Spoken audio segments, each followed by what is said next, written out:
जागतिक महिला दिनानिमित्त चिखली आरोग्य केंद्रातील महिला कर्मचाऱ्यांचा मनसेकडून सन्मान। महाराष्ट्र नवनिर्माण सेना गुहागर विधानसभा क्षेत्र यांच्या वतीने जागतिक महिला दिनानिमित्त चिखली प्राथमिक आरोग्य केंद्रातील महिला डॉक्टर्स व कर्मचाऱ्यांचा सत्कार करण्यात आला।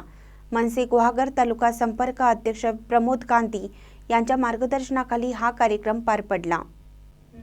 यावेळी प्राथमिक आरोग्य केंद्र चिखली येथील महिला डॉक्टर व सर्व महिला कर्मचाऱ्यांचा सावित्रीबाई फुले यांची प्रतिमा आणि पुष्पगुच्छ देऊन सन्मानित करण्यात आले। तसेच चिखली ग्रामपंचायत सरपंच मानसी कदम यांचाही सत्कार करण्यात आला। मनसे तालुकाध्यक्ष सुनील हळदणकर यांनी कोरोना काळात महिला आरोग्य कर्मचाऱ्यांनी केलेल्या उत्कृष्ट कार्याचा गौरव केला। वैद्यकीय अधिकारी डॉक्टर शशिकला वाडकर यांनी महिला दिनाचं महत्त्व सांगितलं। या कार्यक्रमात मनसे उपजिल्हाध्यक्ष विनोद जानवळकर, तालुका उपाध्यक्ष जितेंद्र साळवी यांच्यासह मनसे कार्यकर्ते आणि आरोग्य कर्मचारी उपस्थित होते। ताज्या बातम्यांसाठी महान करेला सबस्क्राइब करा आणि बेल आयकॉनला क्लिक करा।